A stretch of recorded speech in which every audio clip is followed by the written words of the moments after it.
Hey everyone, Big Pauly back for a brand new video, and today I'm going to be watching and reviewing every single film from one of the greatest film directors of all time, M. Night Shyamalan. I'm going to be watching everything from The Sixth Sense right up to Knock at the Cabin. Going to be talking about the good and the bad. So grab your snacks, sit back and enjoy the world of M. Night Shyamalan.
Okay, so let's start with the very first film that M. Night Shyamalan came out with, The Sixth Sense, with Bruce Willis.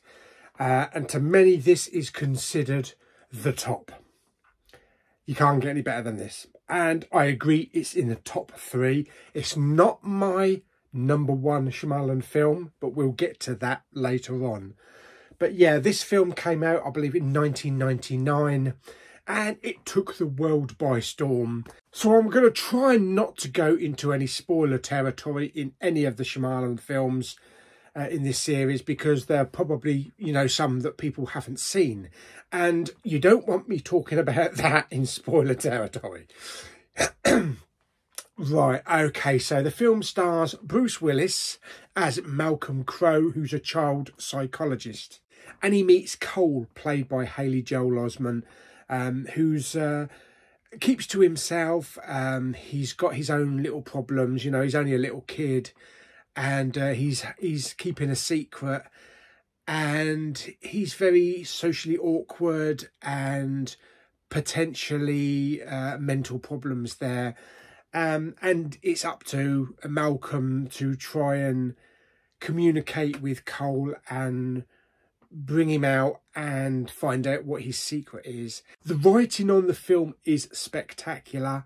This is a masterpiece in writing, directing and acting. Both Bruce Willis and Haley Joel Osment are at the top of their game. Absolutely fantastic. The film also stars Toni Collette, who is incredible as well. And the whole film delves into loss and depression. And it's just an absolutely fantastic film. You cannot sit down and just start flipping through your phone while watching this film. It's one of those films that just keeps you focused on the screen. And still to this day, this has one of the biggest twists in movie history. No one got it back then. And it just shocked everybody. And you only ever see this film once in this way. Every other time you go to watch this film, you never watch it like you did the first time. It's completely different.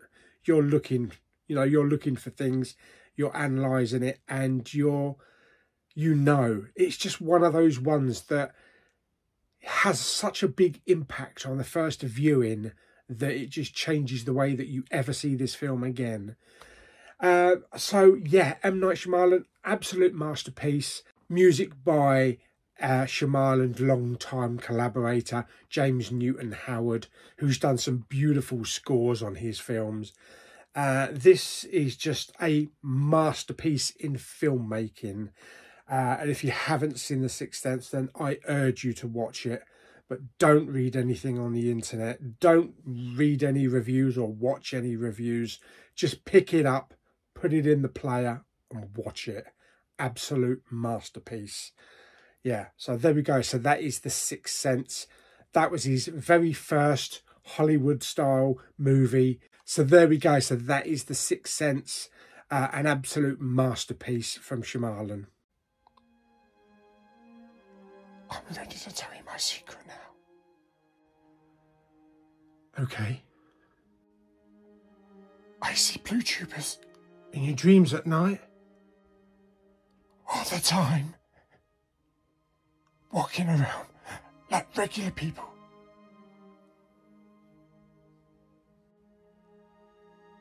They don't know they're blue tubers. Sorry, what did you say? Okay, so next up from the year 2000 is Unbreakable, starring Bruce Willis and Samuel L. Jackson. A modern-day comic book superhero tale told in an unconventional way. Okay, so the film stars Bruce Willis as David Dunn. So I work with someone called David Dunn. Yes, and he's the lone survivor of a horrific train crash, East Rail 177. And he starts to question his mortality, not remembering if he's ever been sick before. The film also stars Samuel L. Jackson as Elijah Price. He's a comic book fan. He has his own shop called Limited Edition. And he has this degenerative condition where his bones are very brittle, so they break easy. Now, Elijah believes that David could be very special. On one side, you've got Elijah, who's very delicate, you know, breaking his bones. And on the other side, you have David, who just walks away without a scratch. And Elijah starts digging into David's life to try and find out why he's so special, why he survived that train crash. Now, this is a fantastic film. The visuals on this are brilliant. The opening scene with the train crash, you just have like 10 to 15 minutes of very little dialogue. There are some great camera angles, switching behind the train seats, going from one side to the other with very few cuts, just a pan from one passenger to the other. Again, in this film, James Newton Howard composes the score. It's a brilliant score, and there are some great dramatic pieces, perfect for a modern day comic book tale. We also have Robin Wright in the cast as David's estranged wife. We also have Spencer Treat Clark, who did a fantastic job, so the cast is incredible. But you've got to hand it to Bruce Willis and Samuel L. Jackson. They make this film as great as it is. I love the way that Shyamalan incorporates comic book elements into the film, either whether it's, you know, standout colours in very muted scenes, or the way certain characters stand emulating heroes and villains from the comics. Again, a great entry into the M. Night Shyamalan universe. This film also has a twist.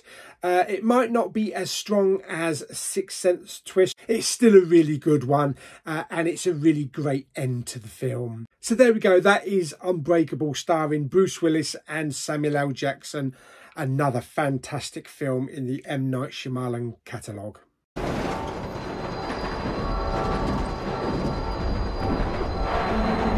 Okay, next up we have the third M. Night Shyamalan movie, and in my opinion, the greatest. Yeah, we've all got our favourites.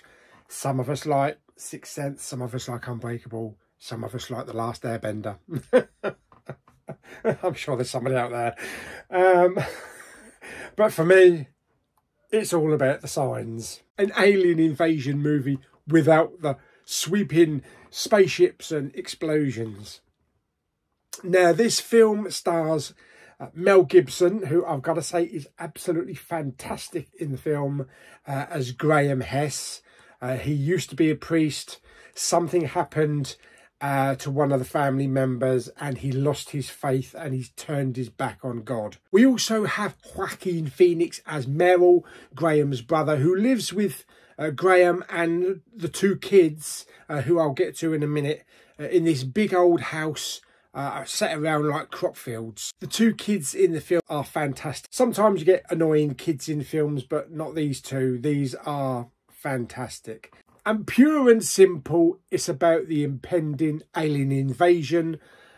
Lights have been seen in the sky. There's been reports around the world of sightings. And Earth is on the verge of being invaded by an extraterrestrial race from another galaxy. There's nothing not to love in this film. The acting is superb. I think this is probably one of Mel Gibson's greatest performances. Joaquin Phoenix is fantastic. As I say, the kids are fantastic as well. We get an appearance from director himself, Mr. Shyamalan, who in the previous two films, Sixth Sense and Unbreakable, kind of had like cameos. They weren't really important to the story, whereas in this film, he plays an integral part of the backstory of the film. And what I love about the film is the more reports that are coming from around the world about these sightings, the family, you know, start to prepare themselves. They question, you know, faith, and the family gel together in what may be their last hours. So absolutely fantastic. An alien invasion movie where we don't see a whole lot of the aliens. You know, we don't get to see the craft. They spread the sightings throughout the film. There's maybe a hand here or a leg there disappearing into the crops. We do get the full body shots, only very minor, such as the alleyway. Get out of the way, kids, move. It's just the character moments in this film between, you know, Mel Gibson, Joaquin Phoenix and the kids, as the film delves into blame, loss of faith, redemption, and it's a beautiful film. Of course, it wouldn't be an M. Night Shyamalan film without James Newton Howard, and here he gives us a chilling, haunting, and sometimes uplifting score. It is such an iconic score for this film, and it's just a beautiful accompaniment to the film, and it wouldn't have had a fraction of the impact if another composer had, you know, done the score for the film. There are many camera angles in the film that are just amazing and just set perfectly. Reflections of the aliens in the TV screen, shadow reflections from underneath the door. But let's just talk about the audio on this.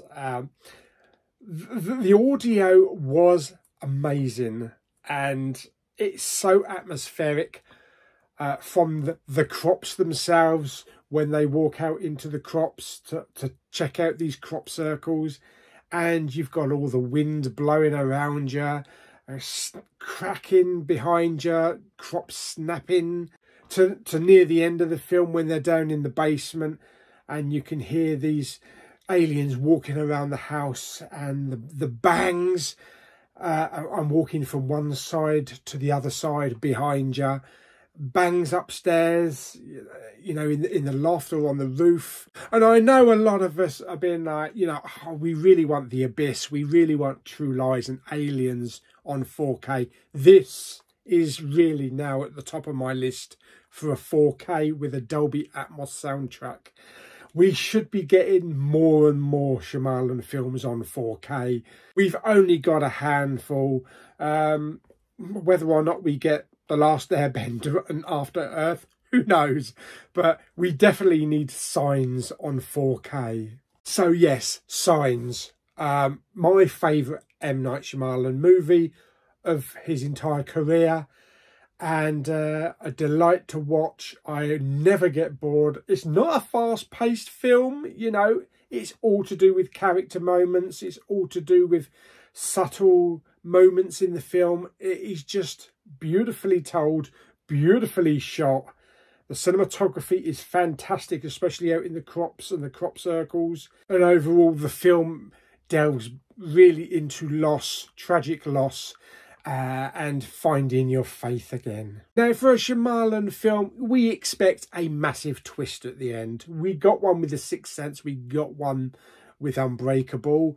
We got a kind of a little twisty bit at the end of this film, but not really a twist. And I'm perfectly okay with that, because I really liked the way that this film ended. It kind of built it up, structured it up throughout the film, and we got a payoff at the end.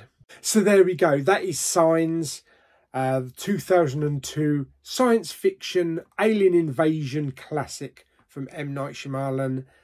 My favourite. Now we are going to enjoy this meal. No one can stop us from enjoying this meal, so enjoy it! Stop crying! Okay, so next up from 2004, we have The Village. Yeah, this has got one hell of a cast in it. I'll get to the cast in a minute.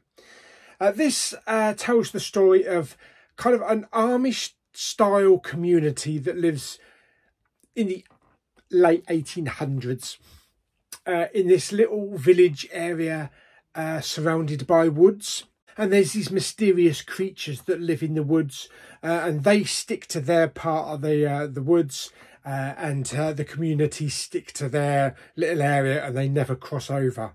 When these creatures start crossing over the border of the forest into the village area, it's up to the rest of the village to protect themselves. But it also throws up questions of why they are ignoring the truce that they have with the villagers. Now, not everything that I've said is actually true. Yes, this film does have a twist on the end, and it was quite a surprising twist. I think it's up there with The Sixth Sense. I love the basis of the film and what's really going on. As for the cast, this has got a big cast. This has got William Hurt. We've got Adrian Brody, who was fantastic as the village simpleton. We have Joaquin Phoenix back again as Lucius. He is fantastic in this. We have Bryce Dallas Howard, who plays Ivy, Lucius's love interest. We also have Sigourney Weaver, Brendan Gleeson, and surprisingly, we have Jesse Eisenberg, who I completely forgot was in this film. Now, when me and Lulu went to see this, we both came out thinking the same thing. This is one of the greatest love stories ever told on the screen, between Joaquin Phoenix and Bryce Dallas Howard's Ivy. It's just a pure love story told in very unusual surroundings. So the setting was really good. The acting was top-notch from everybody. And I just love the community that this village had, and how everybody pulled together and looked out for each other. Now, this is not an official release. This is, I'll just call it an unofficial release. But the picture quality is damn good. The audio is Dolby Digital 5.1, which was fantastic. You get all the surrounds. So this is the best you're going to get it until an official release comes out. But I just had to have the Blu-ray in the collection. Again, we have a fantastic score from James Newton Howard, giving it lots of strings, a very mysterious and dramatic score. So there you go. The Village, again, another fantastic M. Night Shyamalan movie, and one of my favourites. And I think this and Lady in the Water, this is when it starts to dip down for a lot of people. But for me personally, he's still going strong. He's still going strong with this. Love this film. So yeah, that is The Village.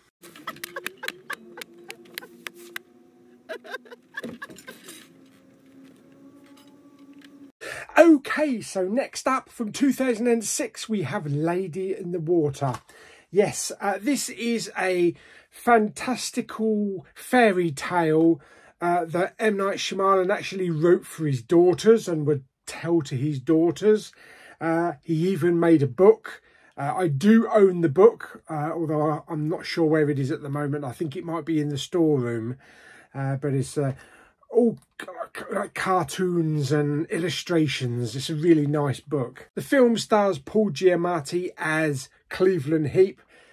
He's the superintendent and caretaker of a group of apartment blocks all set around this swimming pool. One night he hears some splashes coming from the swimming pool, so he goes to investigate. When he gets back to his little apartment building, he finds Bryce Dallas Howard, whose character name is Story, and she's a nymph. She is a sea nymph who comes from the blue world. Now, around this apartment block, you've got all sorts of weird and wacky people. You've got a Chinese mum and her daughter. You've got a guy that works out with one arm only, so he's got muscles on one arm and no muscles on the other. You've got a film and TV critic. You've got Jeffrey Wright, who plays this puzzleist. He likes crosswords and puzzles and things like that, who lives with his son. Groups of sisters all living together.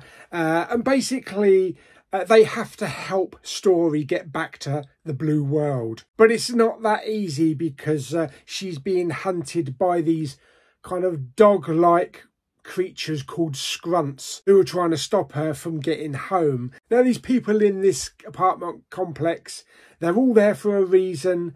They all have a hand in getting her back to the blue world.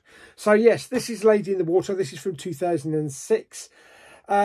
This is a beautiful little children's fairy tale. It's perfectly set up. I love the characters, all the weird and wacky characters that you get interacting. There's lots of comedy in there as well. Paul Giamatti played it brilliantly as Cleveland Heap. He has this stutter that he has problems getting his words out. Bryce Dallas Howard is fantastic as Story. She's kind of a bit timid and scared. She wants to get back to her world. And basically all of the cast are really good in the film, yeah.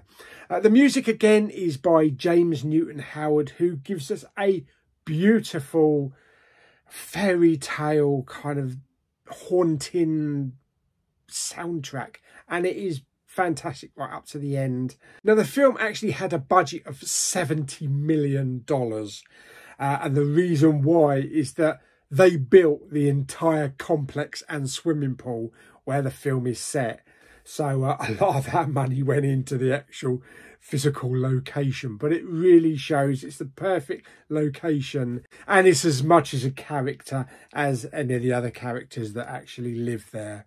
Now, Lady in the Water is 50-50 for some people. Some people don't get it.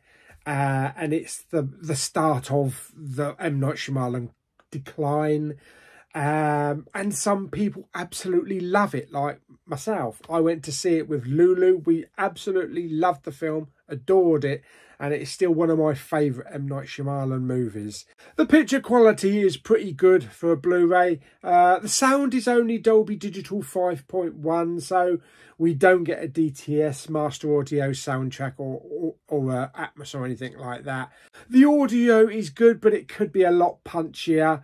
And I would love to see maybe a 4K for this, with a really good soundtrack. So there we go. So that is Lady in the Water, one of my favourite Shyamalan movies. My God. This is like a moment from a horror movie. It is precisely the moment where the mutation or beast will attempt to kill an unlikable side character. Okay, so next up from 2008 is The Happening. Yes, it's a film more or less about killer wind. And after the curry I had last night, I'm on board with this one. Yes, this is a bit of a weird one. It's got good moments, but it's got bad moments as well. For me, this is on the lower end of the Shyamalan catalogue. It's 90 minutes. It does drag at certain points. What can I say? It's basically about wind and trees and fauna that make people kill themselves. That's basically it. It's kind of like comes across as a bit of a Greenpeace film, about global warming and that sort of thing. It stars Mark Wahlberg, who I have to say is not that good in this film, actually. He does this weird thing where it's everything is a question. I'm watching The Happening. Did you see the wind last night? I'm having a pizza. He kind of does that all the way through the film, and his acting is very iffy during the film. Yeah, so it's not a good film for Mark Wahlberg. So maybe they should have used a different lead. But then again, apparently Shyamalan wrote the character specially for him. It also stars John Leguizamo as well, and what's her name? Zoe Deschanel or Deschanel. Yeah, and yeah, it's just okay. It's just okay. It's not one of the first ones that I go to with a Shyamalan movie, and for me, this kind of is the beginning of the kind of decline for me. That carries on for a couple of films after this. The music is good. Again, James Newton Howard is probably the best thing in the film. There are a few chilling moments. People jumping off high-rise buildings to their death. People picking up guns, shooting themselves. And then another person picking up the gun, shooting themselves. Another person picking up the gun, shooting themselves. Driving into trees, flying through windscreens. So it's kind of got a chilling edge to it. It's just it wasn't done very well. The concept could have been good. There's some goofy characters in there. There's a bloke that talks to the plants and eats hot dogs. We get endless shots of trees rustling and wind blowing grass, and yeah, it's just okay. It's just okay. But as I say, it's not one of my go-to Shyamalan movies. It's a bit of a shame because the concept could have been really good, if it was done properly. But for me, The Happening is a bit of a killer. Yes. There we go. So that is The Happening. So that's the first watch that I've had since I've started going through his catalogue. I know I've got After Earth to Come and The Last Airbender. We'll do it. We'll get through them. But for me, it's just okay. Yeah. There we go. If we're gonna die, I want you to know something. I was in a pharmacy a while ago. There was a really good-looking pharmacist behind the counter. Really good-looking. I went up and I asked her where the cough syrup was. I didn't even have a cough. Right, okay. Next up, we have The Last Airbender. Yes. Now, this is in 3D, and I could have watched it in 3D had I not got a new OLED and blocked up the projector screen. So maybe one day in the future, maybe I'll get that running again. But yes, this is from 2010. Now, I've got to admit something. I really like The Last Airbender. The TV series, the recent TV series. As for Shyamalan's attempt at The Last Airbender, okay, let's talk about it. Okay, so this is based on the anime series, and the full title is Avatar, The Last Airbender, but because this came out a year after James Cameron's Avatar, they dropped the title. This is basically about a kid who is the last airbender. He's an avatar. He's like a wizard. He controls all the elements, water, fire, earth, wind, and all that kind of stuff. But he's been buried in a big block of ice for 100 years. And when he comes out, the Fire Nation has taken over most of the land. Now they want to get their hands on Ung, the Avatar, so that they can control all of the elements, because they're only fire. They're only the Fire Nation. Unfortunately, he hasn't been taught how to use all the elements yet, so he needs a bit of teaching. But he's rescued from this massive ice block by a couple of waterbenders. Yes, that's right. We have a Beckham. Yes, Nicola Peltz Beckham plays Kitaro. We have Jackson Rathbone playing Kitaro's brother. His name is Sokka, which is actually quite funny because his sister married a Beckham. And together they must protect Ong so that he can... Okay, come on. It sounds quite impressive. It sounds quite impressive. And I must admit, some of the effects were okay. The controlling of the water elements and the fire was quite impressive. There were a couple of naff moments and a couple of bad CGI. But let's not take away from the effects. The effects team did a good job on the film. James Newton Howard did a good job with composing it. Especially towards the end of the film, it sounds like a real Shyamalan, James Newton Howard film. As for the rest of the film, it's kind of boring. Now, this was intended to be the first part of a trilogy.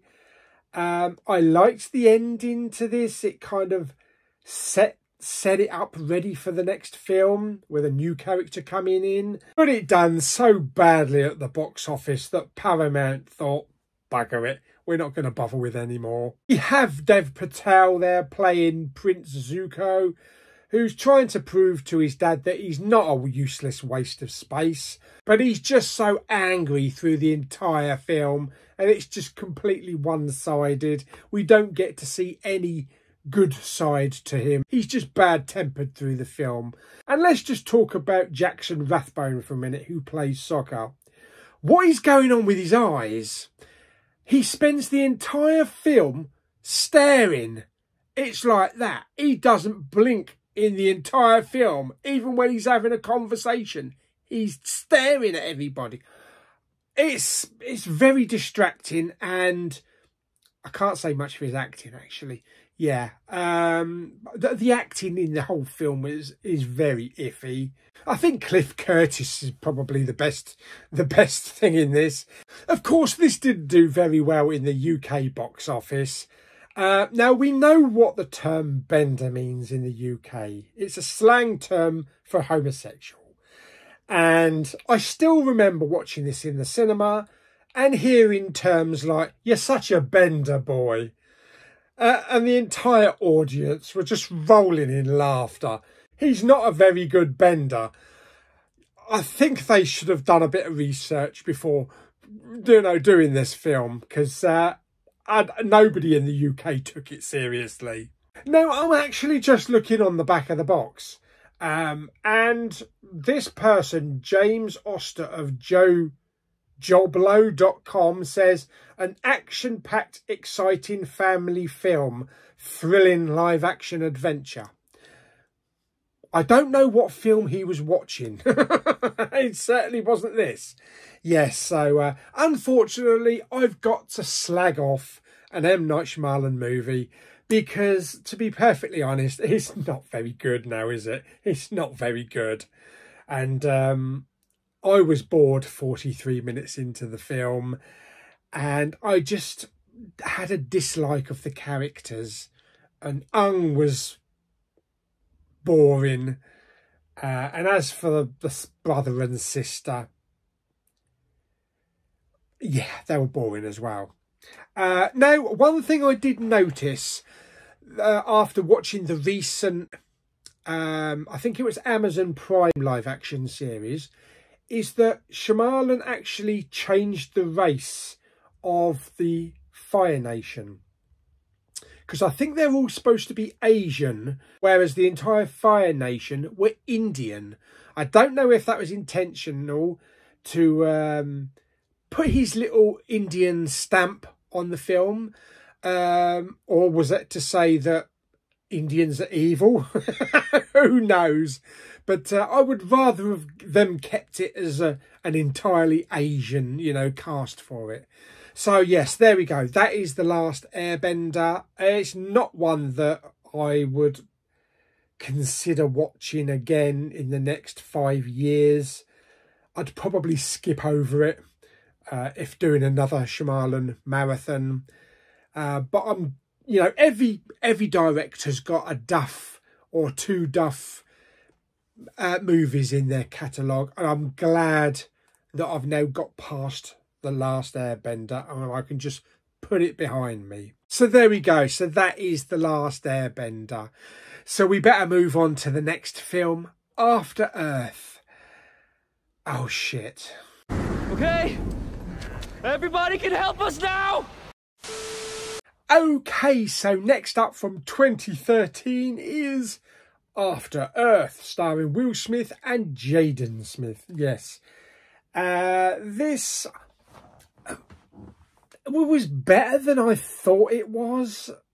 It was still one of the lower ends of the Shyamalan movies, though.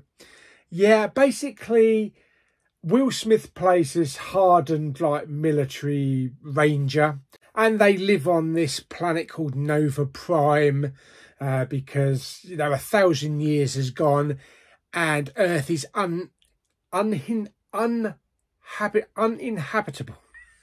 Bloody long words. Yeah, uninhabitable. It's poisoned and it's toxic. So it's a quarantine planet. So they now live on this other planet.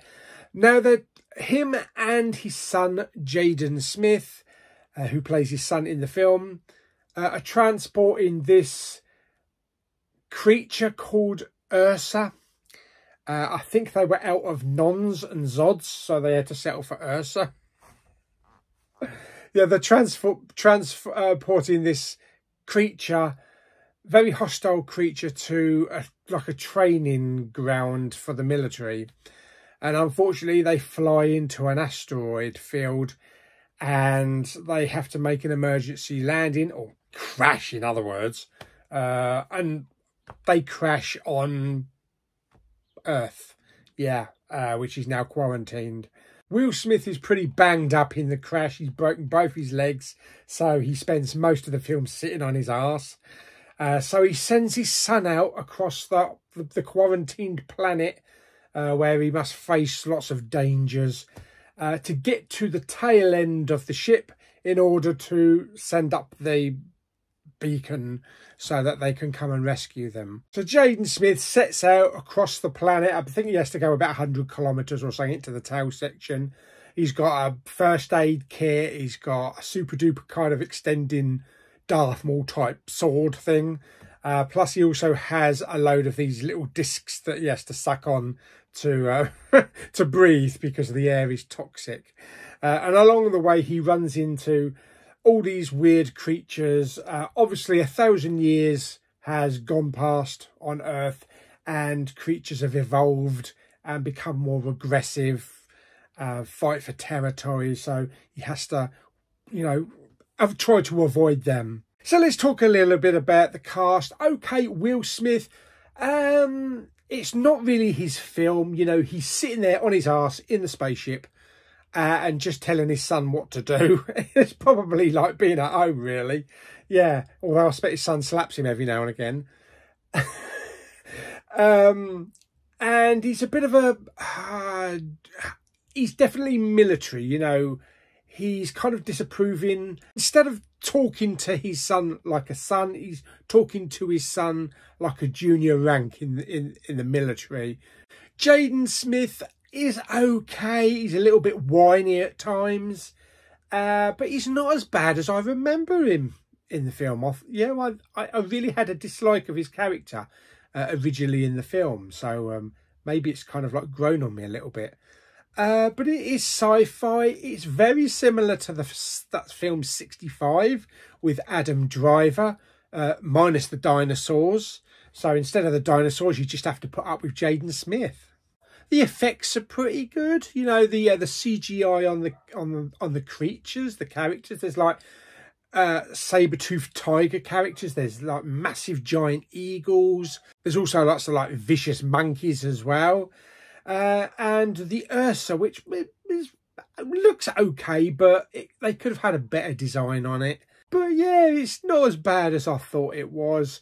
It was a little bit slow in places. The visuals are nice though, you know, looking at the wastelands of Earth and the forests and the volcanoes, you know, about to erupt. So yeah, it looks good cinematically. The audio was good. The music was good, again by James Newton Howard. Not as strong as the earlier ones that he had with Shyamalan. So After Earth, it's not one that I'm going to jump to the player to put in. Like I say, he's on the lower end, but he's not as bad as The Last Airbender. And I'm not going to say that I enjoyed the film that much, because it's got a lot of problems. It's got a lot of problems in it. But it's certainly better than The Last Airbender. And it has some nice visual treats, even if the acting is a little bit crap from both Jaden and Will Smith. Yeah, so there we go. So that is After Earth from 2013. All right. And you think I'm a coward? I'm not a coward. You're the coward. I'm not a coward. Okay, next up we have The Visit. Yes, many would conceive this as being the return to form for Shyamalan after his last couple of duds. You know, The Happening, The Last Airbender, After Earth, all the ones that we've had to sit through. This starts the return of the familiar Shyamalan that we've, you know, come to love over the years. And I've got to say, this was a creepy film. Now, it's told the same kind of way that Blair Witch Project was done, you know, handheld camera, speaking directly sometimes to the camera, you know, breaking the fourth wall. And this is about a mum played by Catherine Hahn, who sends her two kids, a boy and a girl, off to see their grandparents, who they've never met, spend a weekend, or spend a week in fact, with their grandparents, get to know them, and yeah, see how things go. All is good when they get there. It's a nice big house, lots of running around space, they've got their own room. The grandparents seem so, you know, down to earth and welcoming.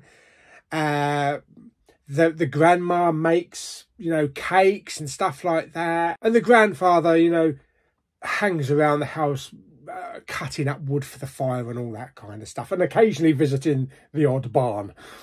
Yeah, so everything's going swimmingly. It starts to take a different turn when the kids are playing a game of hide and seek underneath the house, and a very disturbing thing happens, and it's kind of a, oh, okay, what's happening here? And that's where it starts to elevate throughout the film. The grandparents are told the kids that they've both got problems. You know, the grandfather, you know, has incontinence problems, and the grandmother has this condition where she gets up in the middle of the night, running around the house, banging into things and crawling around. It's just one of those weird degenerative diseases. But not all is as it seems. Yeah, I can't really go into any more detail because it would actually spoil the film. Because it's kind of like Sixth Sense. It's one of those films you have to see for yourself, and you have to follow these characters, follow the story, and get plunged in with the rest of us. Yeah, so it's best to go into this film not knowing anything other than a couple of kids visiting their grandparents in an old house in the middle of the country. That's it. That's all you need to know, and just take the story from there. There is a lot of tension, so Shyamalan does throw in there a lot of tension. It gets to a certain point through the film, and it really does turn into a horror film. And that's what makes it so great. And it was really well done. And the important thing about this film is that for pretty much most of the movie, it is about two kids. So you've got to have two kids that are likeable and relatable and not annoying. And they both fit the bar. You know, they are perfect. The young boy is a bit quirky and he likes his rapping. And actually some of that's quite entertaining. And the girl, you know, they're photographing the whole week while they're there for a little documentary that they're doing, you know, how we met our grandparents, that sort of thing. And partially being made found footage style. Of course, you get a lot of jerky camcorder moments, things like that. But it doesn't detract too much from the film. It makes it genuine. It makes it a genuine film because, you know, you're seeing what they're seeing through the camcorder that they're filming for their little documentary. And I really had fun with this one. This is only the second time I've seen the film. And it is one of Shyamalan's better ones. Like it says, it is creepy. It is funny in places, and it can also be startling. There are a few jump scare moments, loud bangs in the night, you know, to wake you up. But all in all, yeah, I really have fun with this one. The picture quality was actually really good, really crisp. Outside of the camcorder era, you know, just the normal cameras. The sound was good. The bass was fantastic. Lots of use of the subwoofer. There is actually an alternate ending, which I don't think I've ever seen the alternate ending, so I might watch this in a moment. And I looked at the cast, and I was kind of like, I'm sure I've seen her before, the girl that plays the daughter. And it's actually Priscilla. Yeah, it's actually the girl that plays Priscilla Presley in Baz Luhrmann's Elvis. So, you know, you kind of get these little inklings every now and again. Oh, I've seen them somewhere before. Yeah, so there you go. That is The Visit. I definitely recommend watching The Visit. Yeah, it's back to form. And try to avoid any trailers and try to avoid reading anything about it and just go into it blind like everybody else. Fantastic. So there we go. That is The Visit.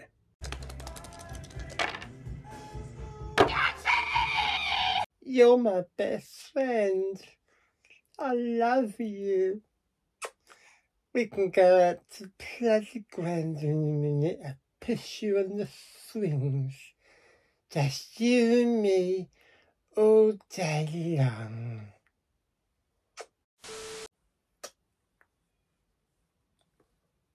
I pray for you, my child, that you will see the light and the error of your ways. So I said to him, don't put it there because it'll never come out again. Okay, so next up we have Split. Hang on, I've got to do it.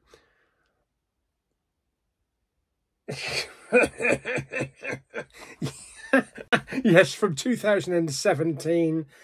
This really is a return to form for M. Night Shyamalan. Absolutely. Okay, the film stars Anya Taylor-Joy as Casey Cook. Her and a couple of friends, while out, you know, picking up some groceries, get kidnapped and taken to this basement by James McAvoy. They don't know what they're doing there, you know, that they were drugged, so they just wake up in the in these rooms. And it's about this person that's got all these multiple personalities, 23, I believe it is. And we get to see McAvoy pull off Kevin, Barry, Hedwig, Patricia. McAvoy is brilliant as multiple personalities. We get the feminism of Patricia, we get the childlike innocence of Hedwig, and we get you know, a struggling artist called Barry, and it all kind of like connects to Kevin. But there are also other personalities that we don't get to see. But at the end of it, there's something far worse than any of these personalities. Of course, as Casey and the other girls that were kidnapped are trying to plot an escape to try and get out of these rooms, and get to the surface, their escape plans are thwarted by the different personalities that they come up against. And Casey has this traumatic backstory that plays throughout the film. But all in all, yeah, it is a fantastic film. There's lots of tension, fantastic character moments as well, especially from James McAvoy, who's just mesmerising in every single one of his personalities. Anya Taylor-Joy was great as well. It's a true return to form for Shyamalan. And of course, who can forget when we get to the very end, we get that familiar music and the audience get a gut punch. Yeah, and I still remember my cinema audience just absolutely going nuts on that final scene. And it showed us that we are not just on a standalone film here, that we are actually part of the unbreakable world. So yes, there we go. That is Split. Definitely one of my top Shyamalan films. Fantastic performances all round, great tension, and great music as well. There we go. That is Split. I can't steal a light for too long or he'll know and get angry, etc. Okay, next up from 2019 is Glass. Yes, this is the third film in the East Rail 177 trilogy. Of course, the previous films were Split, and it started off with Unbreakable. And this is basically set about 3 weeks after the end of Split. James McAvoy's Kevin and the other personalities are out doing their usual thing, you know, kidnapping teenage girls.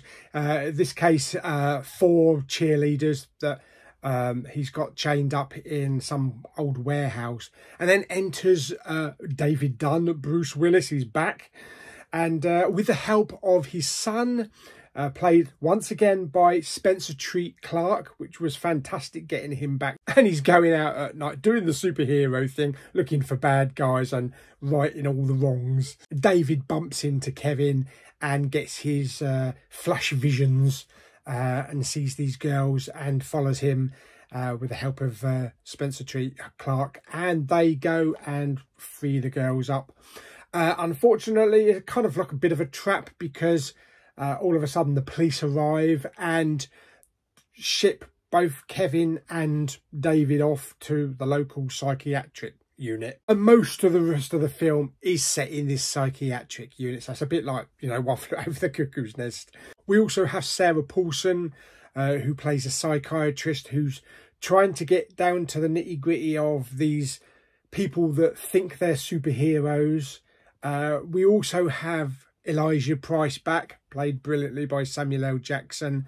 And it's just a mashing of all these 3 characters again, getting them all in the same room and their interactions. I've got to say, James McAvoy, again in this film, was fantastic because he brought out even more characters from the ones that we didn't see in Split. We also have Anya Taylor-Joy back, fresh off her recent kidnapping ordeal. And she wants to go to the, you know, the asylum, the psychiatric unit, and she wants to, you know, chat to Kevin. Personally, I think she had the hots for Hedwig, but who knows? But of course, Elijah, being his cunning self, is plotting a breakout, basically, and needs the help of Kevin to get out. And it's up to David to stop them. Brilliant performances by everybody in the film, especially these 3. It was a joy to watch these 3 on the screen together, and how they manipulated the staff around them. Like I say, Sarah Paulson is in it. She has more to do than just being a psychiatrist. There's a bit of a twist on the end, which explains the reasons why she's really there. But overall, yeah, really had fun with this one. It is a great end to the trilogy. I know a few people were not too happy with what happened outside of the psychiatric unit. The big fight that they had at the end and how it ended. I thought it was okay. Don't really know where they could have gone really outside of the story. But yeah, I had no problems with it. And it kind of left it open, you know, for a potential spin-off or a potential sequel later on, involving Sarah Paulson's character. Yeah, so there we go. So that is Glass, another great film from Shyamalan. And yeah, really good trilogy. Unbreakable, Split and Glass, really good solid trilogy. So yeah, check this one out. And I like the slipcover on this one as well, because it's got a nice bit of spot gloss right where the piece of glass is. Fantastic. So there we go. That is Glass. I know this seems very unfair to you, but you are stuck in this room. Guy the beast fought? He's right there. You can't beat the beast. You don't think you can beat the beast, does he? Huh? Okay, next up from 2021 is Old. Yes, starring Rufus Sewell and Thomasin McKenzie. This film is basically about an island where you can grow old, you can have a baby, you can have an operation and have a tumour removed, all within 24 hours. Yes, but I figured you've watched this video long enough. You've sat there watching this video for a good, 40-50 minutes. I figured, let's have a little bit of fun. A couple of years ago, when this film first came out, I recorded a film review using one of these weird age filters. The video did quite well, and it's quite funny. And I figured it's been a long time since we've seen it, so why not put the review here? So this is what I think of Old. Well, this is what I thought of Old 2021, and I'll share my thoughts after this little clip as to how I feel about it now. So let's go back a couple of years and put some age on me. Old is the latest picture directed by M. Night Shyamalan Ding Dong, or whatever his name is, based off a graphic novel called Sandcastle or some shit like that. It tells the story of a couple of groups of people who find this secluded beach on this lovely little idyllic little beach, and they decide to go and check it out, and unfortunately all sorts of shenanigans start happening. Yeah, some of them have got ailments and diseases and mental health. Oh, I've got ailments. Oh, you wouldn't believe how many ailments I've got. It may look like a lovely looking beach like the one in Folkestone I used to go to, but before too long people start aging and all their bones start creaking and weird shit and accidents start happening, and that's not what you want when you're on your holiday. You want to sit down in your deck chair and relax and not have any problems. I think the cast did a good job. There's a good mixture of old and young, and it's also got Rufus Sewell as well, from his Man in the Iron Black Castle, whatever it's called, or the Sand Castle, I can't remember. My memory's not like it used to be. I like the island setting, and it's very Lost. In fact, it's actually got Ken Long as well. He probably never left Lost. There's some good tension in the film, especially among the older people. And when the young people start aging, they're played really well by these actors. I like the cinematography with the lovely water lapping against your feet. And the film has its haunting moments with these caves, and weird stuff happens when they go into these caves. So it's not in any way M. Night Shyamalan Ding Dong's best film. There are better films. I like The Lady in the Water, where she keeps coming out of the pool half naked. But that's only because I'm a dirty old man. I also like The Village because it's the same lady. I have to get up 4 times a night for a wee. Well, I hope you like my little review of Old from M. Night Shyamalan Ding Dong Batty. like the video by giving it some thumbs up. Don't forget to subscribe if you know what that means. I don't know what that means at all. It's all over the top of my head. I don't do computers. And I'll see you on the next video. I need to take my teeth out now and go and have a nap. But first, I need a toilet. I gotta go really quickly. Bye-bye. Okay, there you have it. So that was my thoughts back in 2021. I did have a lot of fun recording that. But how do I feel about it now? This is a lot more comical than it was back then. Yes, it's supposed to be a serious subject of aging and disease and stuff like that, curing all sorts of weird diseases. But there are comical moments in it that are not supposed to be comical. There's also the comical moments with having the baby and just in general. I don't think it is supposed to be funny, but it does have its dramatic moments, and plus a little twist on the end as well. An interesting twist, a viable twist, not hugely impactful though. Yeah, so there we go. That is Old. It's all basically in one setting on that beach, and some of the interaction between some of the characters is a bit comical, and it just doesn't feel as dramatic as it should have been. That's how I feel about it now. Anyway, that's my thoughts on Old. So there we go. Do you know that Jack Nicholson did a film with Marlon Brando? Okay, so we are at the end of the video. We have one more film to go, and that is from 2023, and it is Knock at the Cabin. And this is based on the book called Cabin at the End of the World.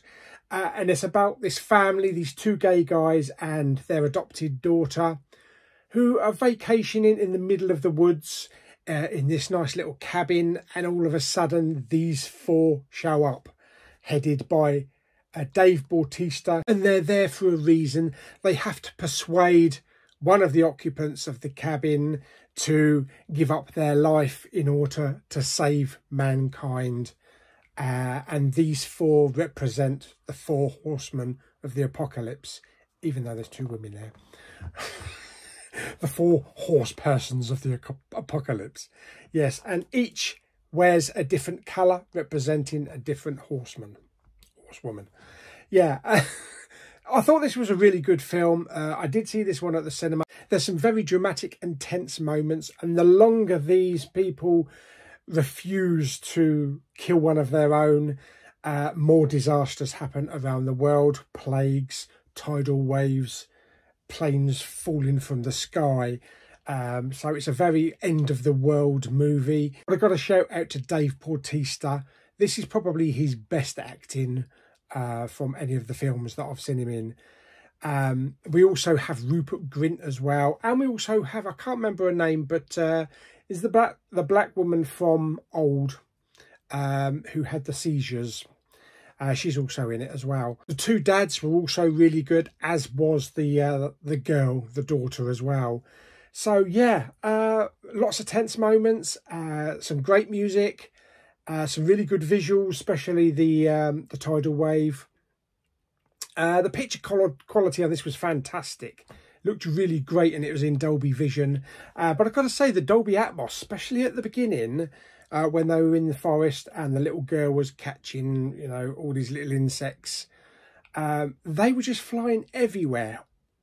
Everywhere, and I mean everywhere. So a very good use of Dolby Atmos. But there was also some really good bass in it as well, especially like with the knocking at the door. It doesn't have a massive Shyamalan twist on the end of it. It does end differently from the book. So I figured if they ended it as it did in the book, they might alienate some audience members, so they went differently. So there we go. So that is Knock at the Cabin. Yeah, really enjoy that one. And yeah, fine performances all round and a gripping end of the world movie. There we go. That's it. We're at the end of the video. There's one film left to review, and that is Trap, the latest Shyamalan movie. But I won't be seeing that until next week, as I'm going to see it with Lulu and Claire. So there will be a separate video for that. But this is the journey to Trap.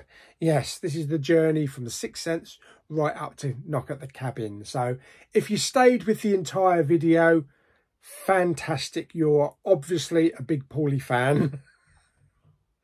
If you bowed out earlier back, I don't blame you. But if you did stay with the video, then thank you so much. And give it a like. Definitely give it a like. So there we go. So I hope you enjoyed this video. Like it by giving it some thumbs up. Don't forget to subscribe, comment and share.